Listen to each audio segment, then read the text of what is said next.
স্বাধীনতার পর থেকে আমাদের কলেজ ইউনিভার্সিটির ক্যাম্পাসগুলোতে যত ধরনের নৈরাজ্য, চাঁদাবাজি এবং হয়রানিমূলক কাজ করা হয়েছে, সবগুলো সম্পাদন করা হয়েছে লেজুর ভিত্তিক যেই ছাত্র সংগঠনগুলো ছিল তাদের মাধ্যমে।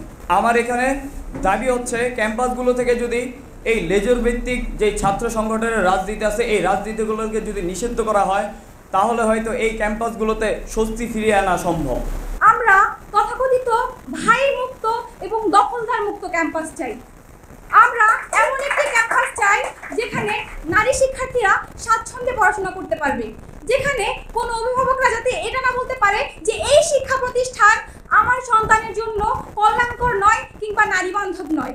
আলোচনা করতে চাই, আমাদের মতামতগুলো হাজির করতে চাই আমাদের ক্যাম্পাসের পরিবেশ নিয়ে। আমরা একটা শিক্ষা ব্যবস্থা, সেটা তো আসলে একটা জাতীয় সিদ্ধান্তের বিষয় এবং সেটা নিয়েও আমরা নিশ্চিতভাবেই কাজ করছি।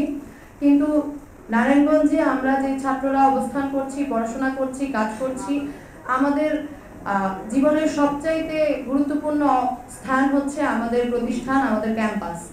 সেই ক্যাম্পাসগুলোতে এতদিন পর্যন্ত কতভাবে দখলের চর্চা চলেছে, কতভাবে সন্ত্রাসী কার্যক্রম চলেছে, সেটা আমরা সকলেই নানানভাবে এর ভুক্তভোগীও বটে।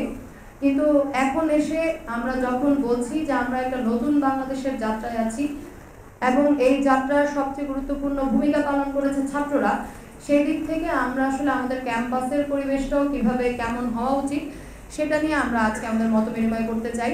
আন্দোলনের মুখে একমাত্র তুলারাম কলেজের প্রিন্সিপালের যেই বদলির আদেশ সেটা প্রত্যাহার করা হয়েছে। এটা আসলে আমাদের জন্য অত্যন্ত গর্বের, গৌরবের, আনন্দের। আমাদের এই ছাত্র রাজনীতির নামে দলাদলি, হানাহানি কেউ কাউকে সহ্য করতে পারি না এবং আমরা বড় হয়েছি যে এই মতামতের সহিষ্ণুতা আমরা করতে শিখিনি। কিন্তু আমরা আশ্চর্য হয়েছি যে এই যে প্রজন্ম, নতুন প্রজন্ম, তারা একটি বিশাল পরিবর্তন ঘটিয়েছে এই অনিয়মের বিরুদ্ধে, দুর্নীতির বিরুদ্ধে নতুন ভাবে দেশ গড়ার আকাঙ্ক্ষা নিয়ে এবং শহীদদের প্রতি যারা জুলাই আগস্টে বৈষম্য বিরোধী আন্দোলনে শহীদ হয়েছেন তাদের স্মৃতির প্রতি শ্রদ্ধা জানাই।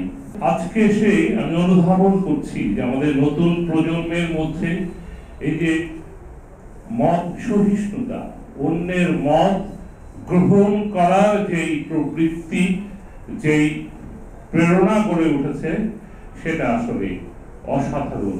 যে আমাদের সমাজে এটা অত্যন্ত জরুরি, আমাদের প্রজন্ম আসলে এটি পারিনি। আমি মনে করি যে শুধু এই যে পরমত সহিষ্ণুতা যদি আমি লালন করি, অন্যের মত যদি আমি গ্রহণ করি, আমি যদি নিজের মত চাপিয়ে না দেই, আমি যদি চুরি না করি, আমি যদি অসৎ না হই, তাহলে এই বাংলাদেশের চেহারা আসলে এমনিতেই পাল্টে যাবে।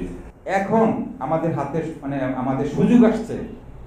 তোমরা যদি সবাই মিলে যদি প্রত্যেক প্রিন্সিপালকে যদি সহযোগিতা করো, আর ওই লেজুর ভিত্তিক রাজনীতি, ফেসিবাদের রাজনীতি আর কলেজে ফিরে আসতে পারবেন না, আমি এটা গ্যারান্টি দিয়ে বলতে পারি। তবে আমার অভিজ্ঞতা খুব খারাপ।